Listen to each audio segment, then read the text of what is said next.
Tonight is a historic night. This is the first forum for Nassau County Executive to be held in a majority African American and Latino community. It's about time.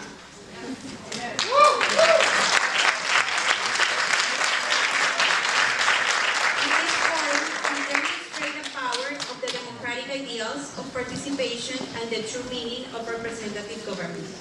Tonight, I have the honor to be joined by a panel comprised of representatives from 30 different community organizations. We invited both candidates to this event in July and coordinated with both Mrs. Swasey and Mr. Mangano to choose a date and time that worked for everyone. Unfortunately, County Executive Mangano is not able to join us tonight. We thank former County Executive Swasey for taking the time to join us for this very important evening.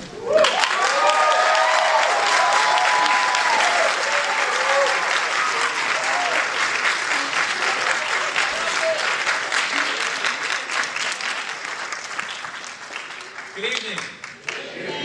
Buenas noches. I'm very happy to be here tonight, and I want to thank you so much for inviting me this evening. I've had a great week. Sunday, I was endorsed by Newsday. Yesterday, I was endorsed by the New York Times. And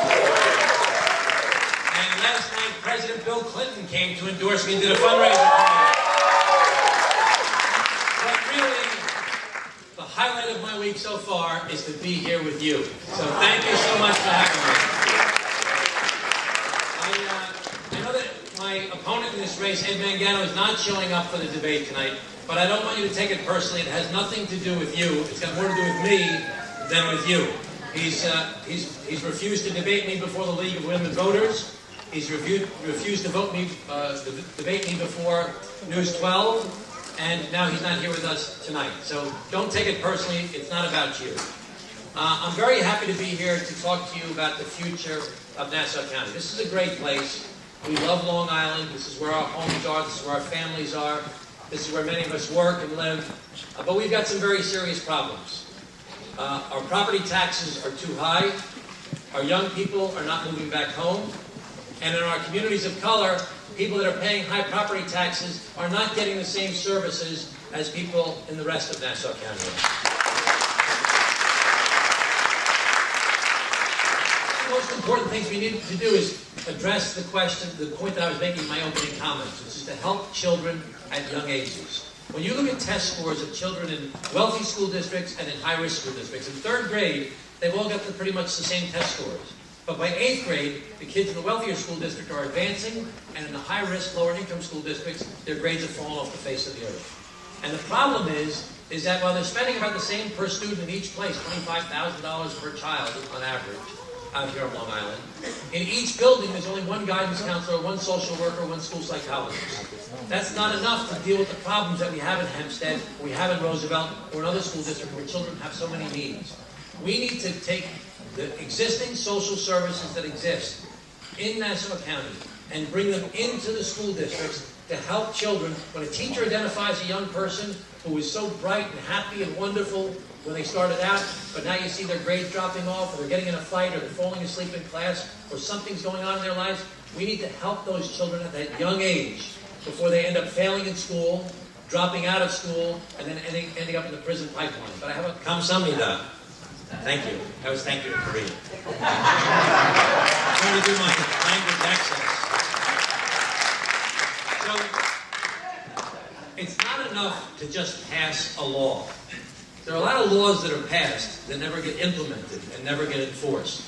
And we need to not only have a law that says there should be equal language access in Nassau County, we actually need to implement it in all of our many and different departments. And I will work with the people in this room from different organizations, as they did in Suffolk County, to actually bring the professionals in to help us to educate the county departments as to the best way to make sure that we have language access and cultural competence, quite frankly, in all of our departments, so that people have access to all of the government services, regardless of the language they speak. I'm very committed to making sure that we have the cultural competence and language proficiency in all of our different departments. Model examples of how to take the politics out of redistricting and make it so that the people are really represented in their communities. So many communities were cut up, and if you saw the actual legislative districts, they're just crazy the way that they're shaped.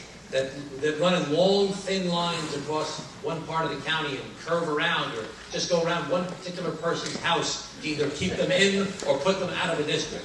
And it makes no sense. It has nothing to do with government. It has nothing to do with the people. It's only politics. And I favor 100% a nonpartisan, independent redistricting process. And is that police and government have a good relationship with the community, so that when something bad does happen in a community, you know you can go to the police to share information, to get help, and to be protected.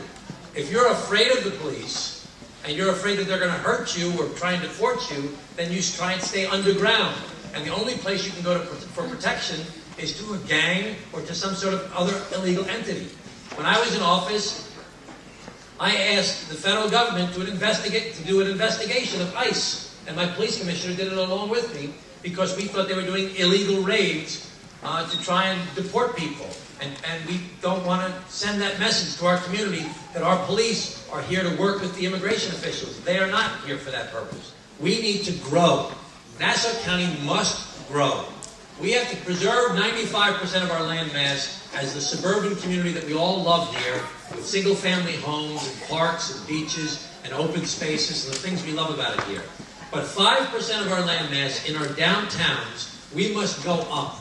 We must build apartments and office buildings with restaurants and shops on the first floor, nearby train stations, because we need to expand our property tax base. We need to bring in more sales tax revenue. We need to create jobs that people will be shared with the communities of color by having community benefit agreements. And we need to make sure that we bring young people back to live in interesting, thriving places. We must grow for the future in a way that embraces all the diversity of our county and makes it better for all of us. So, I know this would have been more exciting if both Mr. Mangano and I were both here and we were going back and forth and there would be a little bit of theater.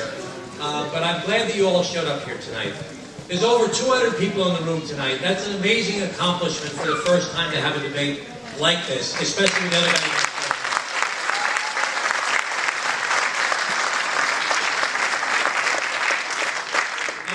Tonight because I wanted to get your votes, and because I wanted to demonstrate that I respect you and that I need you. And my opponent has disrespected you by not showing up here tonight. We're going to grow Nassau County. If we're going to grow the county in a way that embraces our diversity and uses our diversity in a way that makes us stronger than ever before, working together, we can make Nassau County the great county it should be, that embraces all of the people of Nassau County, that everybody is treated as an important part of our family. Thank you very much, everybody.